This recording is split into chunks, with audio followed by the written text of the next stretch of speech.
Hello बच्चों, आज हम लोग डिस्क्रिट मैथमेटिक्स का एक नया टॉपिक स्टार्ट करने जा रहे हैं, that is poset, partial order set. तो पार्शियल ऑर्डर सेट होता क्या है? अगर कोई रिलेशन आपको गिवन दे रखा है तो सबसे पहले हम चेक करेंगे रिफ्लेक्सिव है या नहीं है, एंटीसिमेट्रिक है या नहीं है, और ट्रांजिटिव है या नहीं है। अगर ये तीनों है तो उसको हम लोग पॉसेट बोलेंगे। और इस वीडियो लेक्चर में हम लोग देखेंगे कि उस रिलेशन, पर्टिकुलर रिलेशन से हम लोग ऐसे डायग्राम में कैसे कन्वर्ट करते हैं। ठीक है, स्टेप बाय स्टेप सारी चीज़ें मैं बताऊंगा आप लोगों को। तो शुरुआत से लेकर अंत तक अच्छे से देखिए और कोशिश कीजिए कि हर एक चीज़ को सीखने की। ठीक है, कोई भी डाउट्स, कोई भी दिक्कत आ रहा है आप कमेंट बॉक्स में कमेंट कर सकते हैं, बट मुझे नहीं लगता है कि मैंने काफ़ी बेसिक लेवल पे जाकर के बताया है। ठीक है, तो आइए चलिए क्लास स्टार्ट करते हैं। आइए चलिए स्टार्ट करते हैं। तो सबसे पहले जो आज टॉपिक हम लोग करने जा रहे हैं दैट इज पॉसेट। ठीक है, तो पॉसेट का फुल फॉर्म होता है क्या है? इसको बोलते हैं पार्शियल ऑर्डर सेट। ठीक है, तो यहाँ पे लिख देता हूँ मैं। पॉसेट का मतलब क्या हो गया? Partial order set. ठीक है, तो पॉसेट क्या है कि पॉसेट हम उसी को बोलेंगे जो क्या होगा, वो जो पार्शियल ऑर्डर रिलेशन को फुलफिल करेगा उसी को हम पॉसेट बोलेंगे। मतलब क्या हुआ, इसका डेफिनेशन देखते हैं। डेफिनेशन है a set A with partial ordering relation are defined on A is called poset। ठीक है, इसका मतलब क्या हुआ कि ये कह रहा है कि a set A with partial ordering relation। Partial ordering relation आप लोगों को बताया था, जो तीन चीजों को फुलफिल करता है। पहला हो गया रिफ्लेक्सिव, दूसरा हो गया एंटी सिमेट्रिक, और तीसरा हो गया ट्रांजिटिव। अगर ये तीनों को फुलफिल करता है तो उसको हम लोग बोलते हैं partial ordering relation are defined on A. ठीक है, इज कॉल्ड द पॉसेट। मतलब इसको डिनोट कैसे करेंगे? डिनोटेड बाय, ठीक है, सेट ए है तो ए सेट है। ठीक है, उस पर क्या कर रहा है? डिफाइन ऑन ए, मतलब पार्शियल ऑर्डरिंग रिलेशन लग रहा है, डिफाइन ऑन ए, उसको ऐसे करके हम लोग रिप्रेजेंट करते हैं। ऐसा समझिए, ये क्लियर हुआ? Yes sir. एक एग्जांपल लेकर के देखते हैं। मतलब कि सिंपल भाषा में आप ये बोल लो कि पॉसेट बोलते हैं जो पार्शियल ऑर्डरिंग रिलेशन को फुलफिल करता है। ठीक है, सिंपल भाषा में। चलिए, क्योंकि एग्जांपल लेकर के देखते हैं। एग्जांपल क्या है? अगर आपको बोलता है if a is any set of real number then a semicolon is less than equals, relation बनेगा इज अ कोसेट।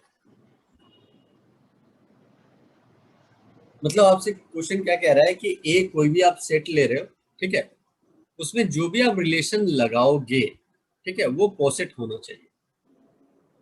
समझ में आ रहा है अस्मित क्या बोलना चाह रहा हूँ? Yes sir. तो कोई भी हाँ। आप रियल नंबर ले लो, और जो सेट ए, जो सेट है ना, set A is any real number, कोई भी रियल नंबर। चलो फॉर एन एग्जांपल मैंने ले लिया कितना, 2.5 ले लिया मैंने। एग्जांपल से मैंने 2.5 ले लिया, तो 2.5 is less than equals to 2.5 लिख सकता हूँ मैं। तो ये किस कंडीशन को फॉलो कर रहा है? ये कर रहा है रिफ्लेक्सिव वाले कंडीशन को। क्योंकि रिफ्लेक्सिव में क्या होता है, अब देखो ध्यान से, रिफ्लेक्सिव में होता क्या है? रिफ्लेक्सिव में यही था ना, ए ए बी बी, आया समझ में? हाँ यस सर। मतलब अगर मेरा मान लो कोई भी एलिमेंट अगर हम सेट ए से ले रहे हैं, वो इक्वल्स टू 2.5 तो हो रहा है, लेस देन अगर अगर सिर्फ मैं ऐसे लिखता तो गलत हो जाता, ये फिर गलत हो जाता, फिर ये रिफ्लेक्सिव नहीं होता। आया समझ में?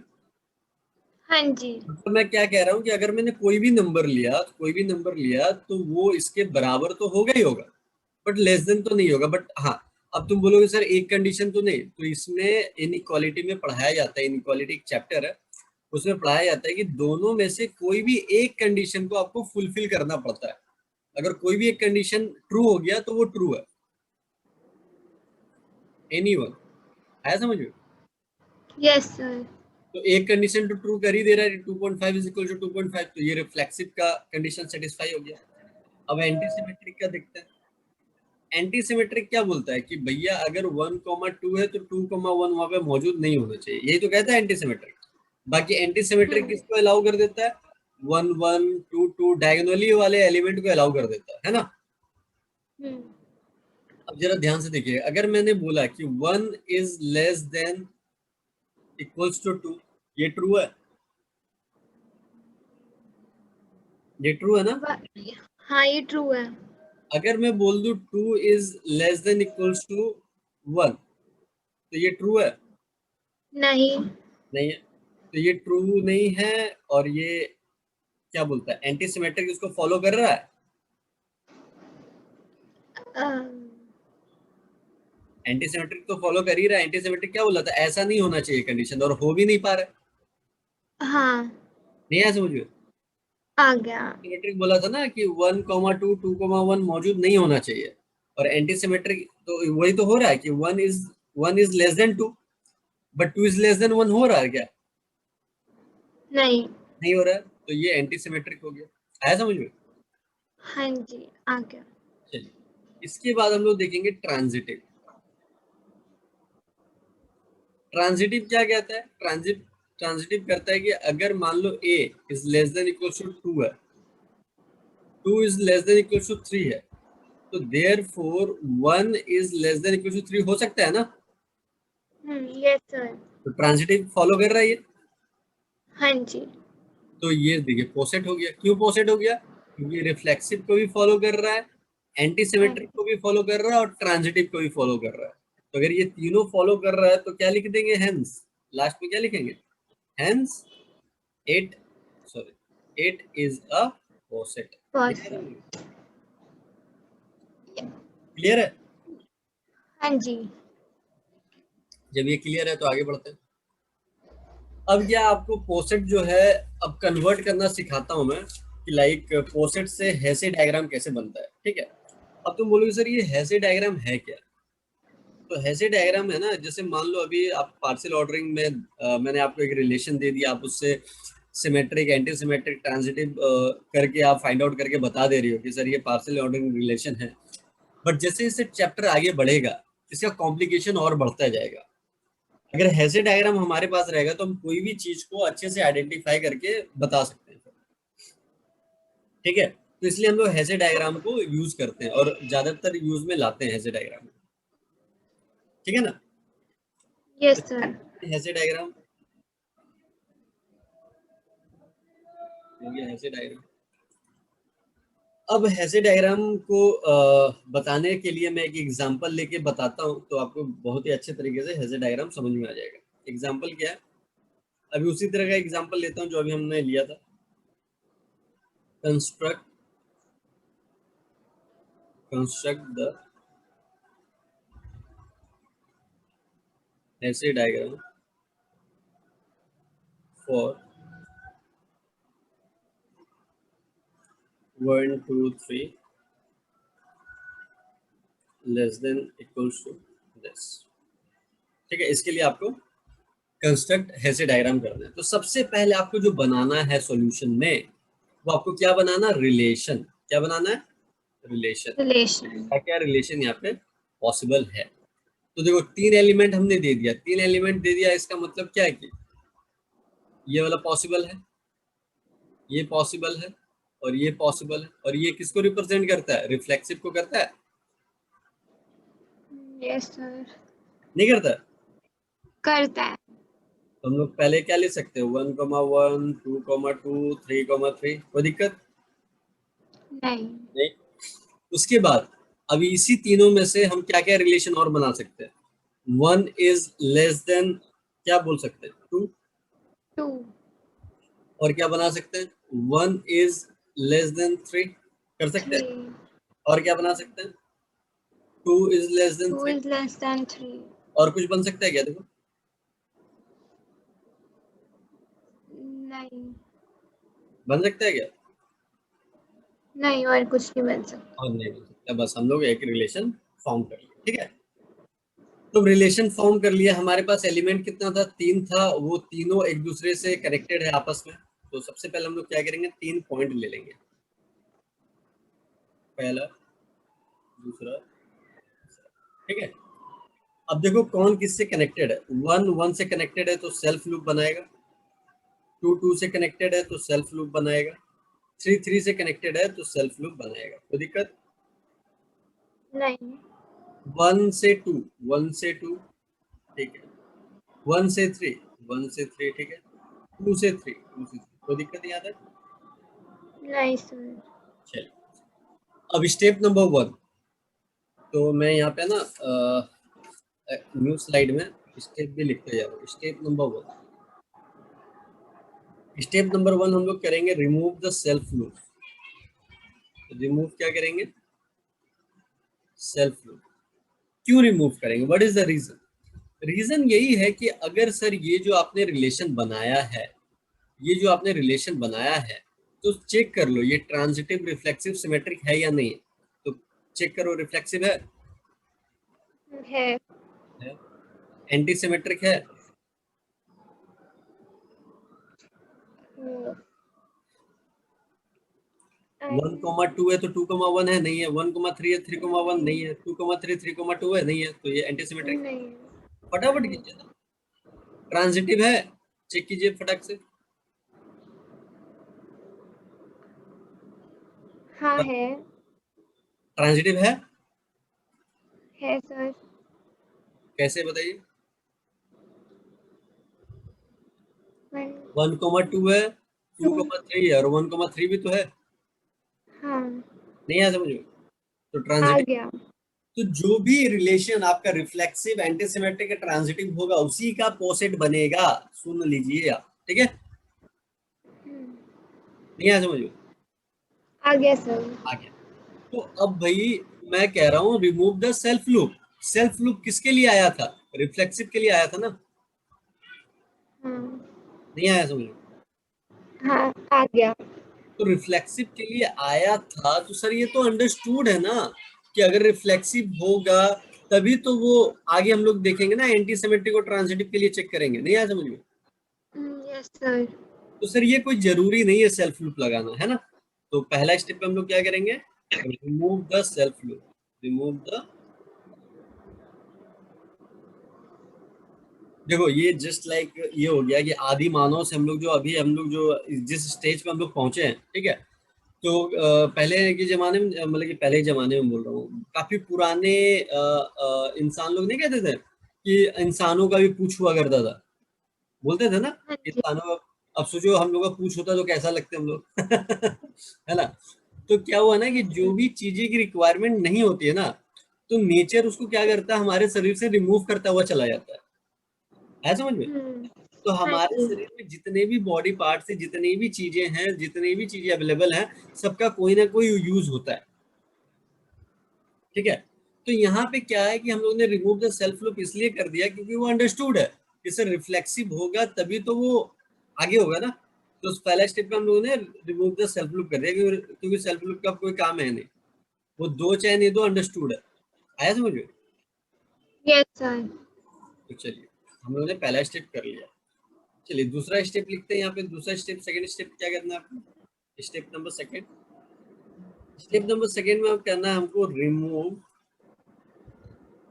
Transitive relation. Transitive relation. तो आइए चलिए देखते हैं ट्रांजिटिव रिलेशन क्या क्या है यहाँ पे।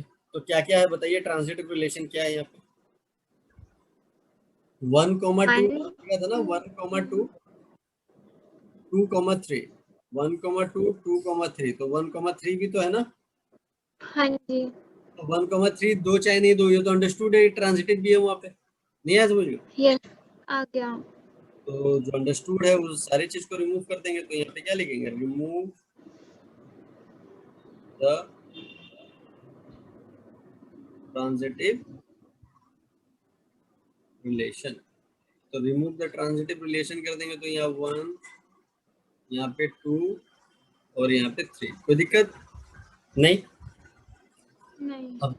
अब देखिए फाइनल में हम लोग क्या करेंगे। अब देखो यहाँ पे डायरेक्टेड ग्राफ मिल रहा है हमको। डायरेक्टेड ग्राफ का मतलब 1 से 2, 2 से 3, यहाँ समझ में। ठीक है। तो जब हमें डायरेक्टेड ग्राफ मिलता है ना, तो कभी कभी हो सकता है कि आगे चल के ये हमें और नुकसानदायक बने। तो हम लोग क्या करते हैं कि अगर कोई भी चीज हमें लगता है ना कि ये लग सकता है आगे चल के प्रॉब्लम क्रिएट करे, तो उस चीज को पहले से ही जड़ से हटा देते हैं। आया समझ में। ठीक है, कैसे? स्टेप नंबर 3 हम लोग कब क्या करेंगे, जब हमें डायरेक्टेड ग्राफ मिल जाएगा तो उस समय क्या करेंगे, लेवल द पर्टिकुलर एलिमेंट, क्या करेंगे, लेवल द पर्टिकुलर एलिमेंट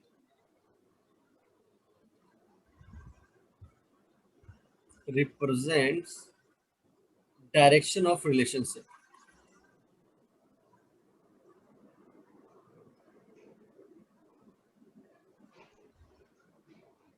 आया समझ में। अब देखिए नहीं आया होगा आपको। नहीं। लेवल द पर्टिकुलर एलिमेंट का मतलब क्या हो गया, इसको लेवल करने जा रहे हैं। क्या करने जा रहे हैं, लेवल। अब इसको लेवल हम लोग एक लाइन खींच देंगे। अब 1 से 2, 2 से 3 है ना, तो सबसे पहले 1 देंगे, फिर 2 देंगे, फिर 3 देंगे, और इसी को बोलते हैं हैसे डायग्राम। क्या बोलते हैं इसको, हैसे ऐसे डायग्राम। डायग्राम। यहाँ समझ लो, यहाँ देखो ई छोड़ दिया हमने, ऐसे डायग्राम। आया समझ में। हाँ जी।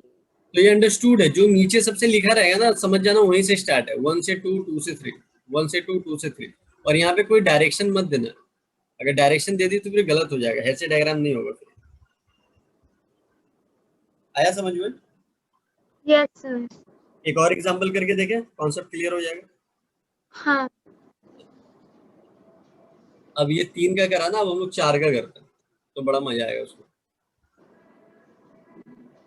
एक और एग्जांपल लेते हैं। एग्जांपल डायरेक्ट में रिलेशन दे देता हूँ तो आप बना ही लोगे, है ना। Yes sir. 1, 1,2, 1,3, 1,4, 2,2, 2,3, 2,4, 3,3, 3,4, 4,4। अब देखो ट्रांजिटिव, रिफ्लेक्सिव, सिमेट्रिक चेक कर, सॉरी एंटी सिमेट्रिक चेक करने का कोई दिक्कत नहीं है, क्योंकि ऑलरेडी पोसेट बोल रहा है निकालने के लिए, समझ लो वो पार्शियल ऑर्डरिंग रिलेशन है। आया समझ लो। ठीक है, आ गया। अब नंबर ऑफ एलिमेंट देख लो कि तुम्हारे पास नंबर ऑफ एलिमेंट क्या है। यहाँ पे नंबर ऑफ एलिमेंट का मतलब ये सेट क्या हो सकता था। सेट हो सकता था 1, 2, 3, 4, क्योंकि 4 ही एलिमेंट तो दिख रहा। 1, 2, 3, 4 के हाँ। अलावा कुछ और दिख रहा क्या। नहीं। नहीं, तो ए सेट हमारा 1, 2, 3, 4 था। आया समझ में। Yes sir. और इसको पोसेट में अगर डिनोट करना रहेगा तो कैसे लोग डिनोट करेंगे, ए सेमीकोलन क्या लिखेंगे, आर। आया समझ में। 8। कोई दिक्कत नहीं। नहीं सर। अब हम लोग ऐसे डायग्राम बनाते हैं। तो सबसे पहले नंबर लिख लो, ये 1, ये 2, ये 3 और ये। तो सबसे पहले 1, 1, 1, 1 खोजो, 2, 2 खोजो, 3, 3 खोजो, 4, 4 खोजो, तो ये सेल्फ लूप बनाएगा। आया समझ में। हाँ जी। 1 से 2, 1 से 2 ये वाला काम हो गया। 1 से 3, 1 से 3 ये वाला भी काम हो गया। 1 से 4, 1 से 4 ये वाला भी काम हो गया। ठीक है। 2 से 3, 2 से 3 ये वाला काम हो गया। 2 से 4, 2 से 4 ये वाला भी काम हो गया। 3 से 4, 3 से 4 ये वाला भी। कोई दिक्कत नहीं। तो सबसे पहला स्टेप क्या था अस्मित, लूप्स हटाने हैं। Remove self loop. Self loop. Remove कर दो सेल्फ लूप। तो क्या हो गया, ये 4, ये क्या हो गया 3, ये क्या हो गया 1, ये क्या हो गया 2। तो सेल्फ लूप हटा दिए तो ये वाला सारा बचेगा।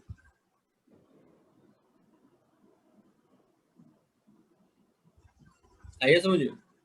सेकंड स्टेप में क्या था इसमें, रिमूव ट्रांजिटिव रिलेशन।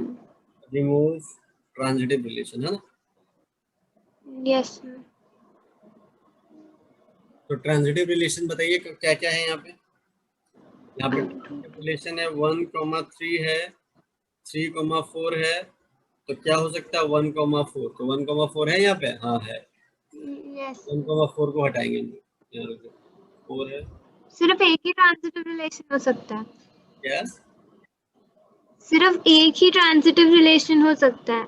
एक ही क्या होगा, बहुत सारे हैं अभी, देखो ना, देखिए हाँ जी 1,4 है ना, इसको हटा दिया हमने, ये वाला नहीं डालेंगे, ठीक है। और देखो क्या क्या है, 2,3 है, 3,4 है, तो क्या हो सकता है 2,4, 2,4 दिख रहा है, हाँ दिख रहा है, तो 2,4 भी हटा देंगे। उसके बाद देखो 1,2 है, फिर 2,3 है, तो क्या है यहाँ पे 1,3, इसको भी हटा देंगे। 1,3 देखो कहाँ पे है, समझ में, हाँ बस और कोई आ नहीं। गया ठीक है। तो 1,3 नहीं लिखेंगे यहाँ पे, 1,3 कहाँ पे था, 1,3 ये वाला नहीं डालेंगे, तो क्या क्या डाल सकते हैं, 1,2 डाल सकते हैं, कोई दिक्कत नहीं है, ये कोई दिक्कत नहीं। अब आगे देखिए हट गया, हाँ जी कोई दिक्कत, देखो नहीं सर। ये 1,4 हट गया ना, 1,4 हट गया, 1,3 हट गया, फिर 2, 2,4 तो एक सेकेंड, हमारा 2,4 भी तो हट गया है ना, यप नहीं आया समझ में? आ गया। अब ये क्या मिल गया हमें, डायरेक्टेड ग्राफ मिल गया ना, तो फाइनल यस सर क्या करते हैं, एक लाइन खींचते हैं, लेवल लेवल कर देते हैं। तो लेवल क्या हो गया, ये 1 हो गया, ये 2 हो गया, ये 2 3 हो गया। 3 4 तो यहाँ पे हम लोग क्या देख रहे हैं, नो सेल्फ लो, फिर क्या देख रहे हैं, हाँ जी नो एज, ट्रांजिटिव अच्छा फिर क्या देख रहे हैं, नो ट्रांजिटिव एज, है ना। यस एक सर इसको रिमूव किए थे, पहला दूसरा तीसरा, पहला दूसरा तीसरा, आया समझ में, हाँ जी आ गया। बस ये मिल गया ऐसे डायग्राम, इसको क्या बोलते हैं, ऐसे डायग्राम क्लियर हुआ। Yes sir. ठीक है, आई होप ये वीडियो आप लोगों को समझ में आया होगा। तो इसके लिए प्रैक्टिस के लिए और भी क्वेश्चंस आपको सेंड कर देंगे, अगर कोई दिक्कत है कोई डाउट्स है तो आप लोग कमेंट बॉक्स में कमेंट कर सकते हैं, उसके बाद मैं लाइव सेशन लेकर के उसको भी डाउट्स क्लियर कर दूंगा। Thank you, bye bye, take care.